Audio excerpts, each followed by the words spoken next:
The creaking of this old rocking chair, it's become my constant companion these days, back and forth, like the tide, like time itself. Funny how time works, isn't it? When you're young, it crawls by, each day an eternity.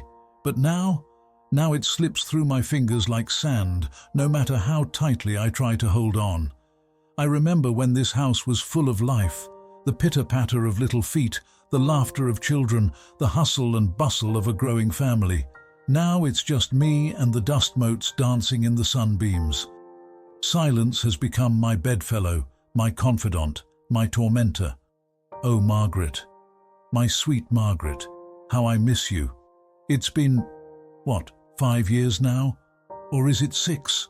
The days blend together without you here to mark their passing. I still reach for you in the night, you know, my hand searching for yours in the empty space beside me. Sometimes, in those hazy moments between sleep and waking, I can almost feel the warmth of your skin, smell the lavender in your hair. But then consciousness crashes over me like a cold wave and you're gone again. Always gone. They tell me I should get out more, the kids when they visit. Dad, they say, you need to socialize, join a club, meet people.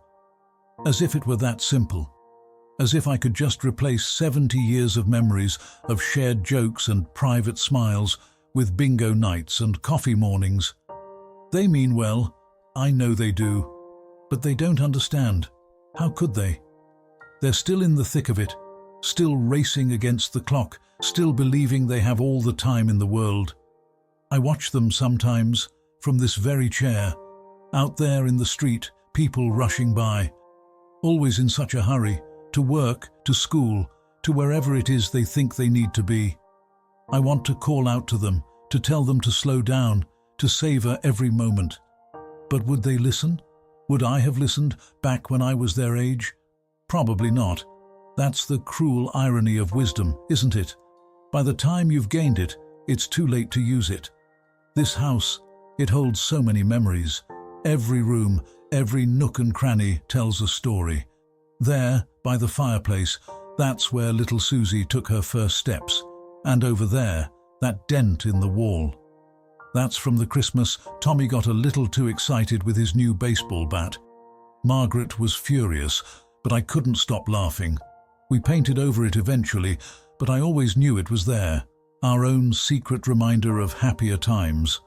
I thought about moving, you know. After Margaret passed, the kids suggested it. Said this place was too big for just one person, too many stairs, too much upkeep. They're right, of course, practically speaking. But how could I leave? This isn't just a house. It's a life, our life. Every creak in the floorboards, every chip in the paint, every worn spot on the carpet. It's us. It's our story. And as long as I'm here, surrounded by these walls, these memories, a part of think of me now, Margaret. Would you recognize the man I've become? This old, creaky thing, more stubborn than that rusty gate out back? I'd like to think you'd still see me. The real me, underneath all these wrinkles and aches. The man you fell in love with all those years ago. The man who promised to love you until his dying breath, and beyond. I'm keeping that promise, my dear. Even if it means I have to love you from afar. You know, I still talk to you. Is that crazy? Probably, but I can't help it. I'll be puttering around the house, doing some small chore, and I'll find myself asking your opinion on things. What do you think, Marge? Should I wear the blue tie or the red one to Timmy's graduation? As if you could answer. As if you were still here, rolling your eyes at my indecision like you used to. It's silly, I know, but it comforts me, in a way. Keeps you close. The world's changed so much since we were young. Technology everywhere. Phones that are smarter than I'll ever be. Cars that drive themselves. It's all moving so fast. Too fast for an old codger like me to keep up. But that's all right. I've seen enough change for one lifetime. Let the young ones have their gadgets and gizmos. I'll stick to my books and my memories, thank you very much. Speaking of books, do you remember how we used to read to each other? Every night, without fail. Even when the kids were little and we were bone-tired from chasing after them all day, we'd curl up in bed and one of us would read aloud while the other listened. Poetry, novels, the newspaper, it didn't matter. It was our time. Our little oasis of calm in the chaos of raising a family. I still read every night, you know. Out loud, too. Old habits die hard, I suppose. And who knows, maybe somewhere, somehow, you can still hear me. I visited your grave yesterday, brought you those yellow daisies you always loved. The groundskeeper keeps everything so neat and tidy. It's a peaceful spot under that big oak tree. I sat there for a while, talking to you, telling you about the grandkids, about the changing seasons, about nothing in particular. An old man rambling to the wind. But it felt good, felt right. I like to think you were listening. You know what I miss most? The little things. The way you'd hum off key while doing the dishes. The feel of your hand in mine as we walked through the park. The sound of your laughter, full-bodied and unrestrained, no matter who was around. I miss the way you'd scrunch up your nose when you were concentrating, and how you always burned the toast but pretended you meant to do it that way. I miss the smell of your perfume lingering in the air long after you'd left a room. I miss everything. Time's a funny thing, isn't it? It heals, they say. But does it really? Or does it just dull the edges, make the pain more manageable? I'm not sure I want it to heal, if I'm honest. This ache, this emptiness, it's all I have left of you. If it fades, what then? Will you fade too? Will I wake up one day and struggle to remember the exact shade of your eyes, the curve of your smile? No, I'd rather hurt. I'd rather feel this gaping wound in my chest than forget even a single moment we shared. The kids worry about me, I know. They think I'm lonely. And I suppose I am, in a way. But not in the way they think. I'm not lonely for company, for noise, for distraction. I'm lonely for you, for us, for the life we built together, the dreams we shared, the future we planned. A future that ended too soon, leaving me here, adrift in a world that no longer quite makes sense without you. As if love were a train station and grief just a temporary stop along the way. But they don't understand. This isn't a journey. There's no destination, no moving on. There's just this endless stretch of days, each one a reminder of what I've lost, what I'll never have again. And yet, each one also a gift. Another day to remember you, to honor you, to love you still. I wonder sometimes what you're doing up there. Are you watching over us, laughing at our foibles, shaking your head at our mistakes? Are you with your parents, with your sister? I hope so. I hope you're happy wherever you are. I hope you're at peace. And I hope you're waiting for me.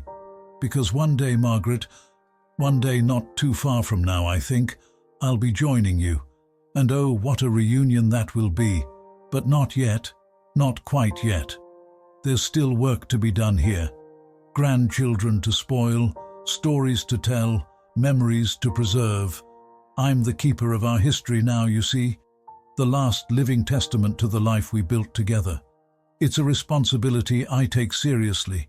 Every photo album carefully maintained, every anecdote lovingly polished and retold.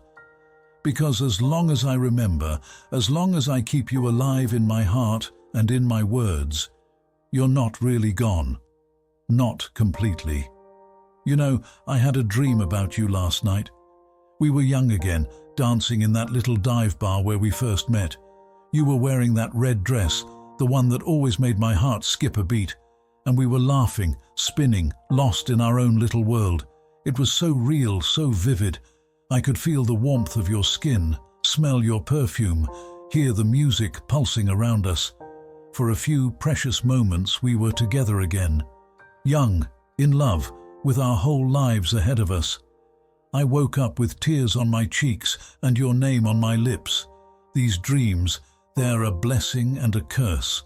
They bring you back to me, if only for a little while. But waking up, realizing it was just a dream, It's like losing you all over again. And yet, I wouldn't trade them for anything. They're all I have left, these fleeting glimpses of what once was, what might have been. The one on the mantel from our 50th anniversary. Your smile is so bright, your eyes so full of love. I tell you about my day, about the kids, about the world outside these four walls. I ask for your advice, your opinion, your comfort. And sometimes, just sometimes, I can almost hear you answering, almost feel your presence beside me, warm and reassuring.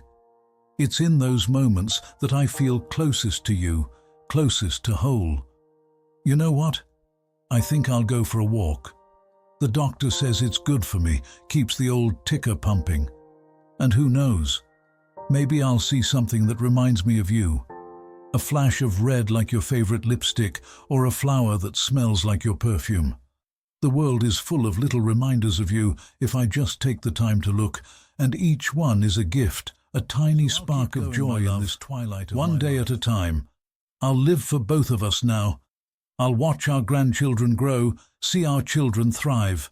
I'll tend to our garden, keep our home just the way you liked it. And every night, before I close my eyes, I'll whisper your name. A prayer, a promise, a declaration of undying love. Because that's what we have, isn't it? A love that transcends time, transcends death itself. A love that will live on long after I'm gone, in the stories we leave behind, in the lives we touched. Wait for me, Margaret. I won't be long. And when we meet again, in whatever comes after this life, I'll take you in my arms and we'll dance. We'll dance like we're young again, like we have all the time in the world. Because then, my love, we will.